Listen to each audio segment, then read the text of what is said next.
Okay, viral po ngayon sa social media yung video ni Amy Marcos doon po sa EDSA. Ano ba ang nangyari mga sangkay? Anong ginawa niya kay PBBM? Naku, pag-usapan po natin ito. Anyway, sa mga hindi po dyan nakakapag-subscribe sa ating YouTube channel, makikita niyo po yung subscribe button. Sa baba ng video na to, i-click niyo lamang po yung subscribe, i-click ang bell, at i-click niyo po yung all. Sa mga nanonood po sa Facebook, i-follow niyo po yung ating Facebook page. Okay, matindi po yung pinakawalan daw ni Amy Marcos mga sangkay sa pagtitipon ng mga DDS ngayon sa EDSA. Ngayon, mayroon daw pong matinding pasabog laban kay PBBM. Naku, kapatid niya to mga sangkay. Ano naman kaya ang kanyang ginawa? So tingnan po natin. Ito po yung video mga sangkay. Pakikinggan po natin ngayon yung kanyang talumpati dito. Pambihira. May ano daw may matinding banat daw mga sangkay kay PBBM Mga kababayan, mga kapwa Pilipino,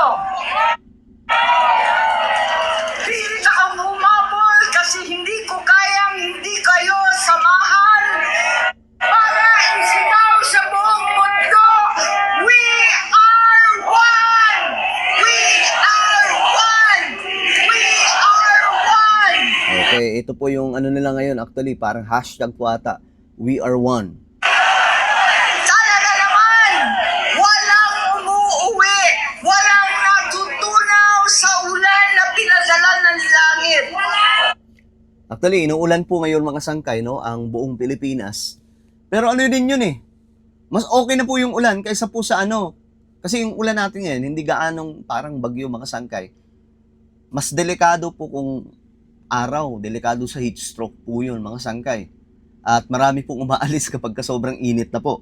Pero ayun na nga po, ito, tingnan po natin ang sinabi ni Amy. Walang uwian ito.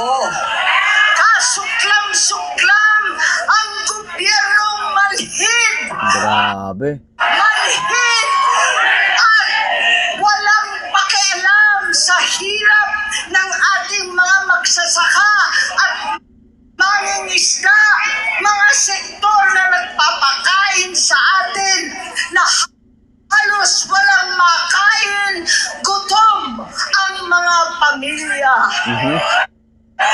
Wala silang pakialam. Gobyernong tulog.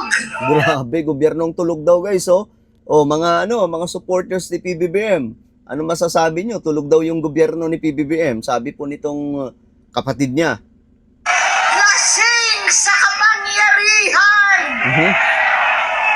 Sadyang pipiliin pa bumiyahe, makihalubilo sa Canada, sa mga dayuhan sa Amerika, habang ang Pilipino ay nagdurusa sa gasulinang hindi abot kaya, pagkain ginintuan at napakahirap na buhay. Wala silang pakialam. Grabe, di ko ma-imagine mga sangkay na kayang sabihin po ni Amy Marcos to sa kanyang kapatid, no? After all, mga sangkay, syempre, close sila. Talagang sanggang dikit na magkakapatid. Pero ngayon, binabakbakan niya mga sangkay. Pagkat itong gobyerno ay bangat! My goodness. Seryoso ba? Ito ulitin natin. Sinabi po ni Amy Marcos to. Walang pakialam. Pagkat itong gobyerno ay bangat! Oh my kulay. Malay! Ano daw? Bangag at saka? Pagkat itong gobyerno ay bangat! Walang malay! Walang malay daw po. Bangag at walang malay. Grabe itong sinasabi ni Amy Marcos, no? Partida, kapatid niya to, ha? Nagkukunwaring hindi nakikita ang 10 ton na ebidensya. Ang dose-dosenang testigo. Ang 18 higit pang mga Marines. Itong baha at flood control na lulunod sa atin lahat. Wala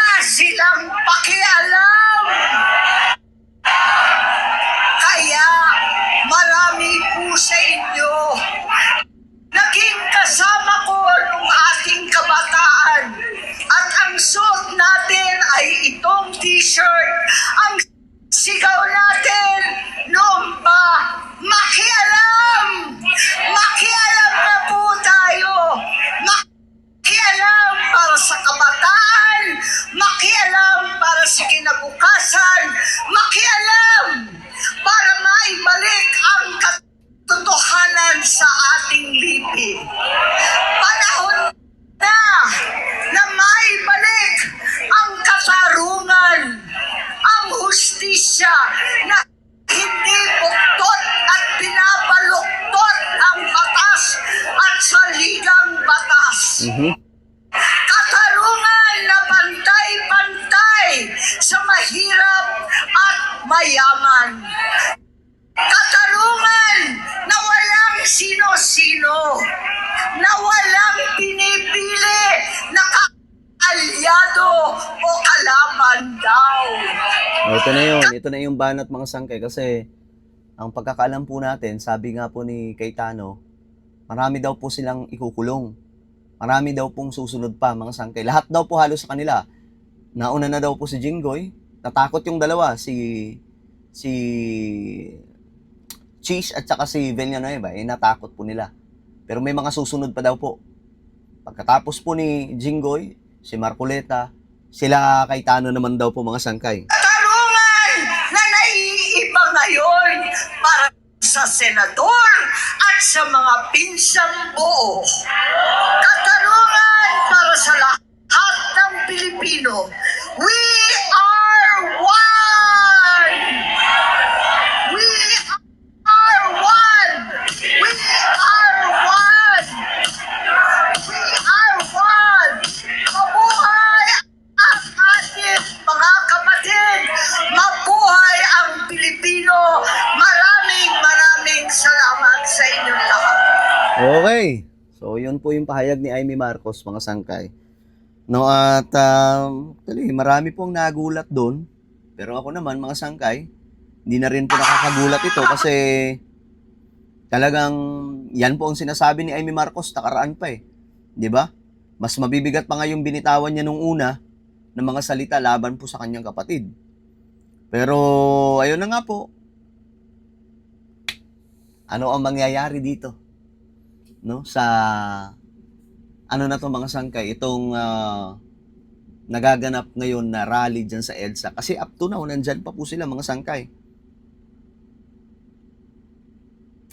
Pambihira. Well, ano po ang inyong opinion sa ginawa ni Amy Marcos sa kanyang kapatid? Comment down below. Huwag niyo pong kalimutan na i-subscribe yung ating YouTube channel. Mag-iingat pong lahat. God bless everyone.